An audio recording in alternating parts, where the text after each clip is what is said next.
Alright, hello everyone, welcome back to the channel. In this video, I just want to make a really short and quick one to see if how the Tesla does with the auto park. And this one is not the parallel park. This one is it's gonna pull in or back in. Okay, so stay tuned, follow me, and then we'll see how Tesla does it. So as you can see right now, I just pull up in the parking lot, and you can see the letter P pops up.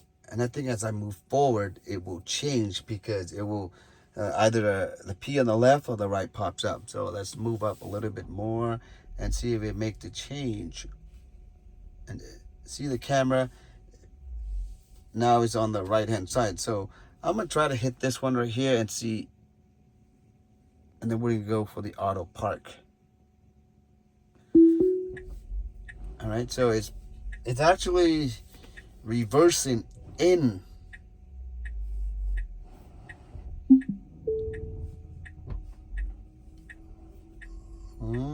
It's backing up. So far, it's doing a really good job. You can see the camera right there. Very nice and very smooth. Up a little bit crooked. A little bit crooked. Oh, it fixes itself. Oh, there's. Oh, wow. All right, so we're gonna go out and we're gonna look at, see how the Tesla self-park.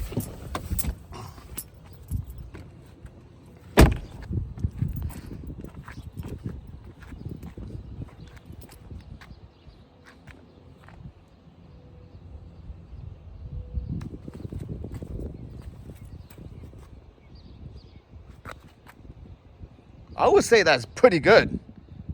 It's not 100%, but as you can see right here, it's a little wider, and over there a little smaller. So, but all in all, it backing up in the other way looks pretty good to me. Not bad at all, right? So you can see it's not 100% straight, but hey, if it can back up like that, what else do you expect? Okay, so it did the parallel park, and also it's backed into a stall for you. So that's an awesome. All right, so yes, Tesla can auto park and can back up. All right, thank you for watching, guys. Take care. Till next time.